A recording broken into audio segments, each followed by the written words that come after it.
pagitan ni Javier at Sir Kyle. Na kung saan ay nagtamo si Javier ng malaking pinsala sa katawan. At sinamantala naman ito ni Kyle para umatake. Subalit kahit nalubhang nasugatan si Javier sa atakeng ginawa ni Kyle ay tumakbo pa rin ito papalapit sa kalaban. Kaya napasabi na lang si Kyle kung talaga bang hindi nakakaramdam ng takot si Javier. Pag-atake ni Kyle ay nagpagdaos-daw si Javier para maiwasan ang atake ni Kyle sa kanya. Pagkatapos ay tinawag nito si Pudong, kung saan hinagis ni Pudong ang espada ni Javier. Agad niya naman itong nasalo. At muli na namang umatake si Kyle, pero sa pagkakataong ito ay umatake na rin si Javier gamit ang Mana Blast. Na direktang tumama kay Kyle dahilan ng pagtilapon nito. Di makapaniwala si Kyle sa ginawang atake ni Javier. At muli itong inatake ni Javier, pero sa pagkakataong iyon ay nagawa na nitong makaiwas at mabilis na kumaripas ng takbo, pero hindi pa rin nagpapaawat si Javier dahil hinabol niya ito at gumamit ng Scatter Blast sa pag-atake kay Kyle. Napapasabi na lang tuloy si Kyle na napakahalimaw ni Javier. Samantala, si Lloyd naman ay patuloy pa rin ang pag-aabsorb ng lason na mula sa Reyna. Habang ang Reyna naman ay nakatingin dito. At sinasabi nito na paano ito nagagawa ni Lloyd, dahil inaabsorb nito ang mana ng Reyna, pero hindi lang basta mana, kundi yung mana nito na nagkokonsume ng lason. Sinusubukang tanungin ng Reyna kung saan ni Lloyd natutunan ang ganitong skill. Pero sinabi sa kanya ni Lloyd na wag na itong magsalita dahil hindi siya makapag-concentrate sa ginagawa. Humingi naman ng paumanhin ang Reyna, pero napagtanto nito na sinigawan siya ni Lloyd. Kaya nagalit ito at sinabi na bakit niya sinisigawan ang Reyna. Sumagot si Lloyd na maglinis ka kasi ng tenga. Hindi joke lang, ang sinagot talaga ni Lloyd ay hindi naman niya ito sinigawan. Baka naapektuhan lang ng lason ang kanyang pandinig, sabi ni Lloyd. Maya-maya ay sumuka na ng dugo ang ating bida, kung kaya nag-aalala na ang Reyna. At sinabi nito sa sarili kung ano ang ginagawa ni Lloyd. Ito ba ay isasakripisyo ang sarili para sa kanya? Samantala balik sa bakbakan ni Javier at Kyle. Patuloy pa rin sa pag-atake si Javier, hanggang sa umabot na sila sa lugar kung saan nagaganap ang piging. Makikitang serious mode na si Javier. At sinasabi sa sarili nito na mula dito ay hindi na ito makakalagpas pa sa kanya. Habang si Kyle naman ay iniisip na umaasa lang si Javier sa isang spot na iyon para mabigyan ng sapat na oras si Lloyd. Kaya napangiti si Kyle at sinabi na siya nga si Javier. At dito ay inutusan nito ang mga kawal. At sinabi na sila Javier ay planong i-assassinate ang Reyna, kaya sinabi nito na ihanda ang kanilang mga sandata para protektahan ang Reyna. Kaya naman isa-isa na sumugod ang mga walang kamuwang-muwang na kawal. Bagamat labag sa loob ni Javier na kalabanin ang mga ito ay wala naman na itong ibang magagawa kundi ang lumaban. Kaya naman agad niya nalang pinabagsak ang mga ito.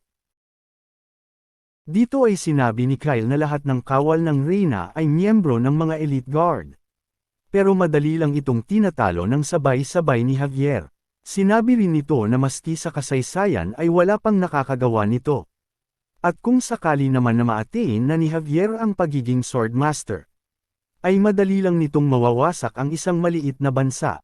Pero sinabi nito na hindi na iyon mangyayari. Dahil ito ay kanya nang tatapusin. Sabi ni Kyle na muling gumamit ng Aura Sword. Kung kaya tila nabahala si Javier. Pagwas-iwas ng espada ni Kyle ay tila dahan-dahan na lumulutang ang mga nasa paligid nito maging si Javier. At maya-maya ay biglang tumilapon si Javier at makikita na lubhang napuruhan ito. Balik naman ang scene sa ating bida kung saan makikitang nakompleta na nito ang pag-aabsorb ng lason. At ito ay patuloy na nagsusuka. Sinabi ng Reyna na kapag hindi ito gumawa ng paraan ay mamamatay ito. At sinabi ng Reyna na ipunin ito ang lahat ng mana sa kanyang kamay at tutulungan niya ito.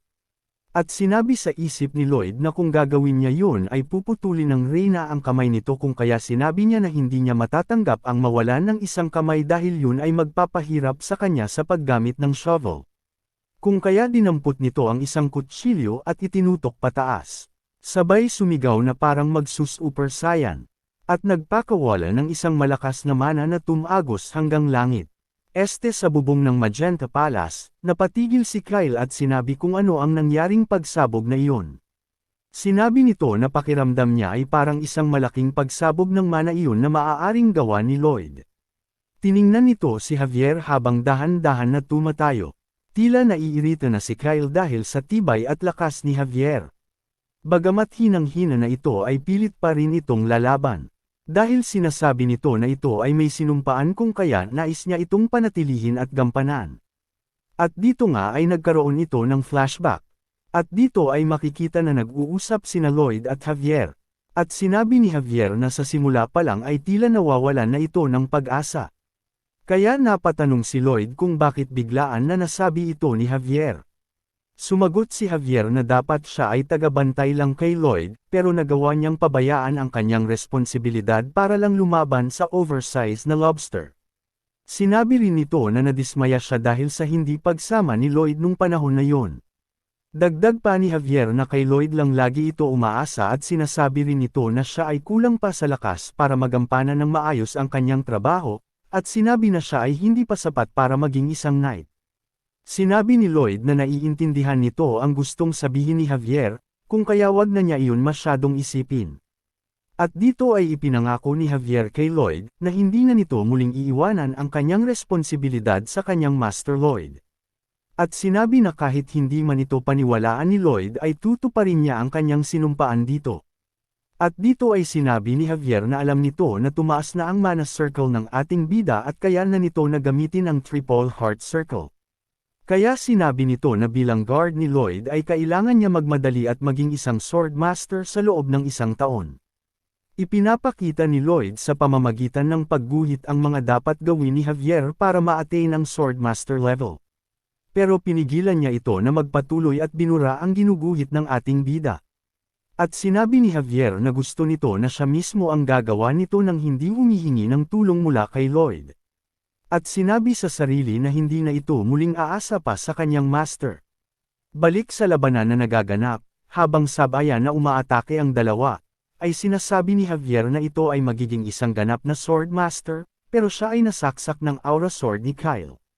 Dito ay pinuri ni Kyle si Javier at sinabi na patuloy itong humahanga sa lakas ni Javier. Dagdag pa nito na normally daw kapag direktang tinatamaan ng aura sword ay bigla na lang maglalaho ang katawan ng taong tatamaan nito. Gusto pa sana nito makita at malaman ang mga kakayahan ni Javier pero sinabi nito na dito na niya ito tatapusin. At nagpakawala ito ng malakas na aura sword habang nasa katawan ni Javier.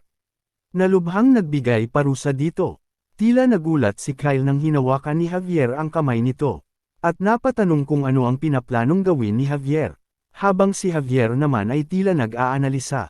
Sinasabi nito na ang mana na nanggagaling sa aura sword ay tila sinusunog ang kanyang buong katawan. At ito ay dumadaloy sa espada ni Kyle, na galing sa kanyang kamay, na nagmumula sa puso nito at sa mana heart ni Kyle. At dito ay winisiwas ni Kyle si Javier at tila nawala na ito ng malay. At dahil dito ay sinabi ni Kyle na hindi na nito nararamdaman ang paghinga at mana ni Javier. Kung kaya pupuntahan na nito ang Reyna para isunod na patayin. Ngunit nagulat si Kyle sa muling pagbangon ni Javier dahil di nito inakala na buhay pa rin ito. At dito ay sinabi ni Javier na alam na nito ngayon ang Swordmaster mana. Gulat na gulat si Kyle. At napatanong sa sarili kung aura sword ba ang ginagawa ni Javier. Dahil hindi pa siya nito nakakakita o nakakarinig ng ganitong aura sword. Nang biglang nagbitaw si Javier ng isang malakas na atake, na sinubukan naman sabayan ni Kyle. Pero di hamak na mas malakas ang atake na nagawa ni Javier. Dahilan para maputulan ng isang kamay si Kyle. Maging ang flooring ay nahati rin sa ginawang atake ni Javier. Matapos nito ay sinabi ni Javier sa ibang kawal na kung sino ang sa tingin na kayang harapin ang swordmaster nito ay lumapit lang sa kanya. Balik naman sa eksena kung saan ang Reyna ay nag-aalala pa rin sa kalagayan ni Lloyd matapos ang pagpapakawala nito ng malakas na mana kung kaya ang ating bida ay tila walang malay. Napilit ginigising ng Reyna. Pero maya-maya ay dahan-dahan nitong iminulat ang mga mata na nakatingin sa Reyna. Nang biglang may dumating na mensahe kung saan sinasabi na nag-survive ang ating bida sa nakamamatay na pagkalason, kung kaya may na-unlock na naman itong bagong mana heart skill. At ito ay ang poison resistance at ang supercharge kung saan ay magagawa nitong mag-absorb ng lahat ng mana na nasa paligid nito. Kaya nakangiting sinabi nito na napaka-useful ng skill na ito. Pero tila nagalit ang Reyna kung kaya sinapok niya ito. Dahil dito ay tuluyan ng nagising si Lloyd. Tinanong ng Reyna kung ayos lang ba ito at kung kaya ba nitong tumayo mag-isa. Na sinagot naman ni Lloyd na sa tingin nito ay hindi nito kaya. Pero sa isip niya ay kailangan niya pa na tulungan si Javier. Kung kaya ginamit niya ang natatanging option na meron siya, ang bagong skill na supercharge. At nang nagsimula na sa pag-recharge ng mana ang ating bida. Napatanong ang Reyna kung anong nangyayari dahil sa napakalakas na mana absorption na ginagawa ni Lloyd na maging ang mana ng Reyna ay inaabsorb nito. Pero tila di na ito naririnig ni Lloyd, pero dahil sa pagliligtas na ginawa ng ating bida sa Reyna ay napagpasyahan na rin ito na ibigay ang lahat ng mana na kakailanganin ni Lloyd. Matapos ang proseso sa pag-aabsorb ng mana ay nanumbalik ang lakas ng ating bida. At nasabi nito na mas lalo pa itong lumakas. Agad nitong naisip si Javier at sinabi na mag-isa lang itong lumalaban sa Swordmaster. At sinabi sa Reyna na kailangan nilang magmadali. Pero pagtingin sa Reyna ay tila naging bato ito dahil sa pagka-drain ng mana nito. Walang kamalay-malay si Lloyd na siya may gawa nito. Nagsalita ang Reyna na tatanungin niya lahat ito kay Lloyd, pero kailangan na muna nilang tulungan si Javier. Kaya naman pinasan niya ito sa kanyang likod at agad na nagmadali papunta kay Javier. Habang nakapasan ay sinasabi ng Reyna na si Javier ay nagpapakita ng katalinuhan sa paggamit nito ng mana, pero ito ay walang kakayahan na talunin ang isang Swordmaster na si Kyle. Pero tila nagulat ang dalawa. Nang makita ang nakatayong si Javier, di nila inakala na nagawa na ni Javier na matalo si Kyle. Matapos noon ay sinabi ng Reyna sa mga kawal nito na ibaba ang kanilang mga sandata. At sinabi na si Kyle ang nagbalak na pumatay sa kanya. Sinabi rin nito na si Lloyd at Javier ang nagligtas sa kanya. Matapos noon ay ipinag-utos ng Reyna na paimbestigahan ang lahat ng dumalo sa piging na naganap para sa seguridad ng mga royal family. Habang si Lloyd naman ay nagtanong kay Javier kung ito ba ay isa ng Swordmaster. Oo, palagay ko, sagot ni Javier. At dito ay sinabi ni Javier na ito lang ang tanging paraan para maprotektahan at tuparin ang responsibilidad nito bilang isang knight ni Lloyd. Kaya dito ay nagpasalamat na lang si Lloyd dahil sa ligtas din naman si Javier. At muli na namang nakatanggap ng mensahe ang ating bida, kung saan sinasabi na muli na naman itong nakatapos ng isang nakakamanghang achievement, kung kaya dahil dito ay nasatisfied nito ang mga nakatagong condition, kung kaya napatanong ang ating bida kung ano ito, at nagtataka kung bakit marami itong mensahe na natatanggap. Habang patuloy pa rin ang pagdating ng mga mensahe, mga system complement ay na-activate, kung saan bawat achievement ay makakatanggap ang ating bida ng honorary titles, na kung saan bawat isa rito ay magbibigay rin ng mga bonus na skill, dagdag pa sa mensahe na sa tuwing hating gabi at kabilugan ng buwan ay makakatanggap ito ng CP o tinatawag na compliment points, at ipinakita ang mga kasalukuyang titles ng ating bida, kung saan napatanong ito kung ito na ba yung mga title na sinasabi, at hiniling nito na bigyan ito ng mas cool na title tulad ng The Guardian of Cremo, o kaya naman The Hero of Magentano. Pero sinabi ng mensahero na ang titles of praise ay ipinapangalan na bagay sa itsura ng ating bida. Nagulat ito sa kanyang mga nabasa dahil sa sobrang kapangyarihan na maaring maibigay nito sa kanya, kung kaya napatanong ito kung lahat ba ng titles nito ay may ganitong klase ng powers.